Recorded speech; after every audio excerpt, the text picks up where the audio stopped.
Assalomu alaykum. Hurmatli yurtdoshlar, men Aripova Mahbubaxonman, 53 yoshdaman. Men jicha shu balzamlar to'g'risida gapirib o'tmoqchiman. Bu balzamlar bilan men oyoqqa turdim. Yurolmay qolganman 3 oy.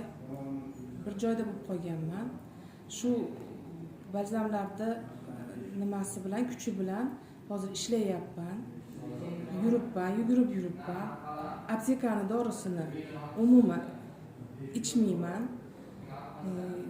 Oilamda 7 yoshdan 70 yoshgacha hammasi ichishadi. Covid kasal bo'lishdi.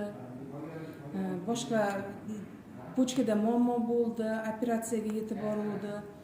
Hamma yo'qdan mana shu balzamlar bizga yordam berdi.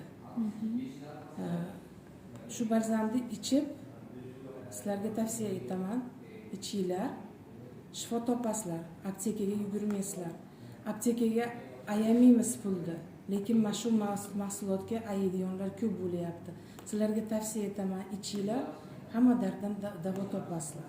Siz o'zingizda qanaqa rezultat bo'ldi? Meni o'zimda rezultat Qaysi kasallikdan aynan? menda artroz, poliartrit, artroz bo'lgan. Tizzamga yiring bosib ketgan. 7 marta, 8 marta jidkis oldirganman, yiring oldirganman.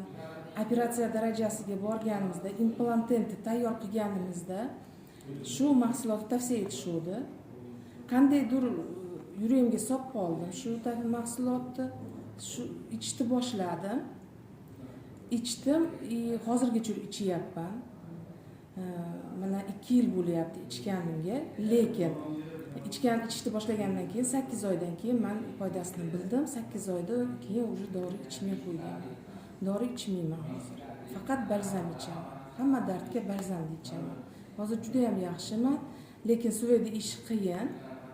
Suvay tiklanyapti, 1 sm suvay yeyilib ketgan, suvay tiklanyapti. Shu mahsulotni orqasidan. Rahmat.